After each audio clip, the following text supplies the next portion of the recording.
Welcome back everybody to another video, and in today's video I'm going to teach you how to do your routine maintenance on a furnace. So if you ever are in a pinch and you want your system to run a little bit better, it doesn't hurt to do a little routine maintenance, and it could potentially save you between $175 to $250 depending on where you're located. So for today's video we're going to do a few things. First things first, we're going to go shut our power off to our furnace. Let's go to the breaker box.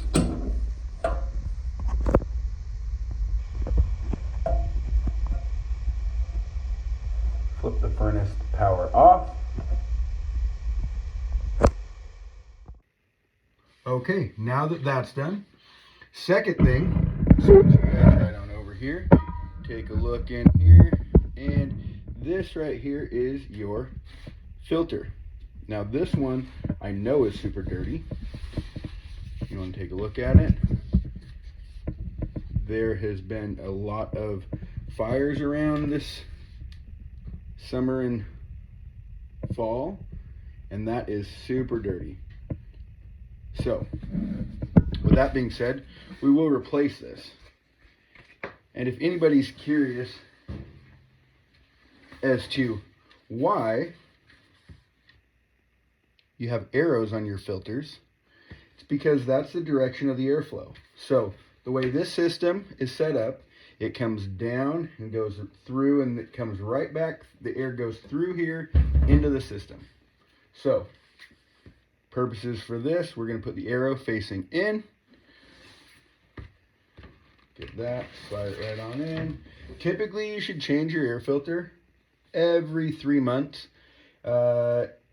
Here probably should have changed it even more. Probably could have went a month and changed it. It all depends on the area that you're living in and what's going on. If you have pets that shed a lot, if you're around a lot of smoky areas, if you're doing construction in your house, it's a good thing to close off all vents, anything like that. It could all be hazardous. You don't want anything bad to happen. It gets too clogged, it can either hurt your system, it'll bog it down, or you never know. It could stop so much airflow that it could potentially be hazardous and catch on fire. So let's move on from here. We'll go back over here, and this is our furnace. So let's pop this cover off. For this one, you actually just pull it up from the bottom. Move this out of the way. Okay, so in here, it's always a good idea to keep everything cleaned up. It's good to take a wet rag, kind of wipe everything down. It wouldn't be a bad idea. That, and it just looks cleaner. So let me wipe this down real quick. Get all this stuff wiped down.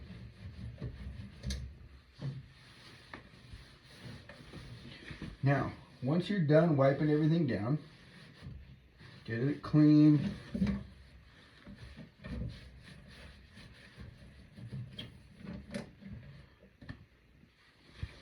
There. So next thing you can do for cleaning is take a can of compressed air. And it's not a bad idea to take this and kind of blow out your circuit board up here. Let me show you. So up above, there's a lot of stuff going on in there. So let's go ahead and we're going to take this can of compressed air. We're going to blow this out, and I'll show you what it looks like.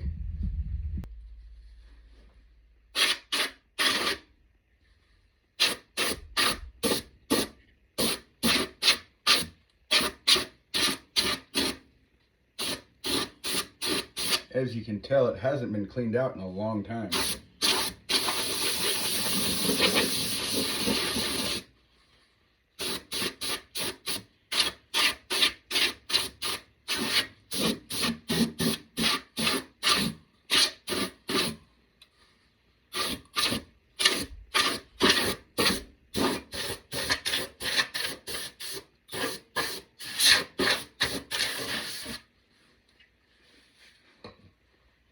Okay, now that That's blown out. Everything's looking a lot better in there. Super clean. Now I'll bring it back here and we'll go ahead and we'll look at your fan motor. This guy right here. Now in order to clean that, that's a whole nother video. I'll get into that a different day. That requires a lot more, but as long as everything's off, what you can do, you could get your can of compressed air, you got your nozzle, you could actually take it from the side and you can actually blow out a lot of it. And since it's off, you can go ahead and give it a little spin.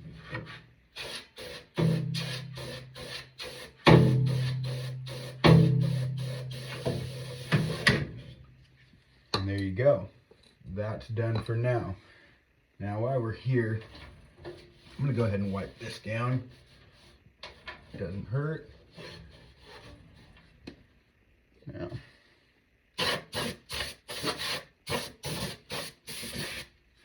there you go.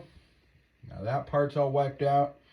Now, one more thing. We are going to vacuum all this stuff out. And the only reason I didn't vacuum it all out first was because, to be honest, I like to vacuum it out after, for the main purpose of, if I vacuumed it out first and then I went ahead and did everything that I have done, I'm going to leave more dirt and dust on the floor. Instead of doing it twice, I do get everything off of everything, go back through with the vacuum, and then I'll just clean it up one time. Feel like it's easier, makes more sense. Let me know what you guys do, if you guys do anything like this.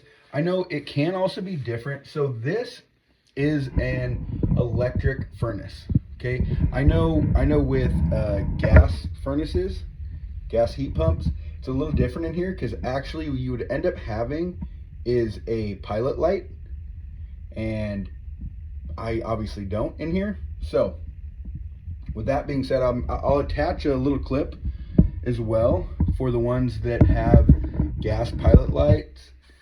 And that cleaning's really easy. You'll get to the point where you have a small, it'll almost look like a white stick.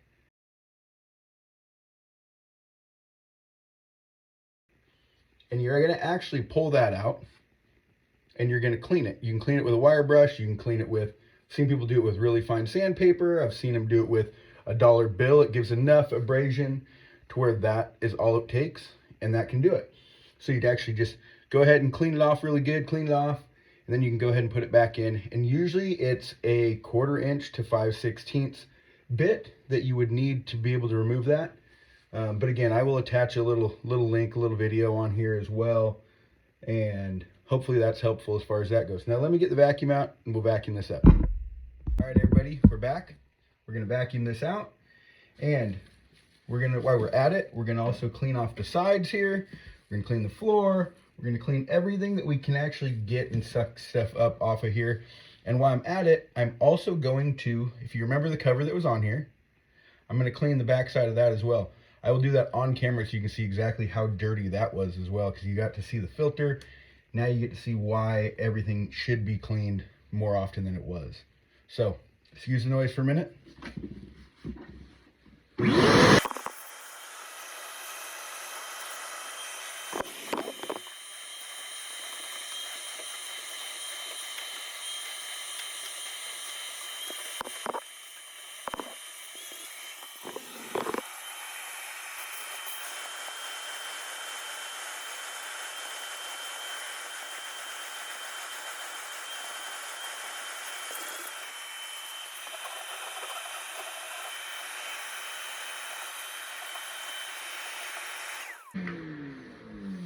All right, so there you have it.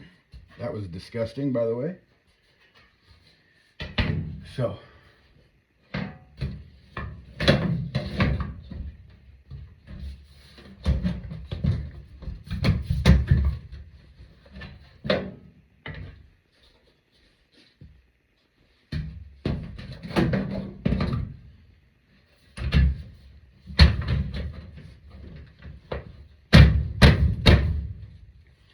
okay, cover's replaced, everything's back on. Now, one more quick little tip. Let me back up out of the way. So you remember in the very beginning, when we put our filter back in, right? And we had a question on what way the airflow was going. So you know when a homeowner goes to replace their air filter, what way does that arrow go? So in this case, it went this direction. So for a helpful tip, let's take a Sharpie somewhere on here. Just go ahead and we'll put a little arrow. So that way they know that it goes that same direction. And that's just a helpful tip. So now that everything's clean, everything's wiped off, we can go ahead and pick up our stuff. We are going to turn the breaker back on for this furnace. If you have a switch, some people might have a switch. This one didn't. It had a breaker that I had to shut off. So if you have a switch, flip it back on. If you have a breaker, flip that back on. Go to the thermostat, turn it up 2 degrees on your heater, and we're going to wait and see if this kicks back on and make sure everything's running right. Okay, we've gone ahead and we've kicked the breaker back on. We've cleaned up our mess around everything, made sure we didn't leave any tools or anything inside. Definitely don't want to do that. It's a good thing to double check. And now we just sit here and wait a sec till that furnace kicks on.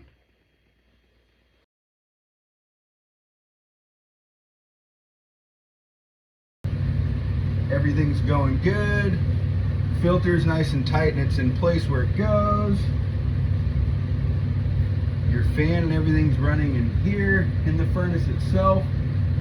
Nothing's loose, everything's clean. That's a successful saving of some money. Easy DIY furnace maintenance right there. If this helped, please subscribe to the channel. More helpful tips and tricks are coming. So, catch you guys on the next one.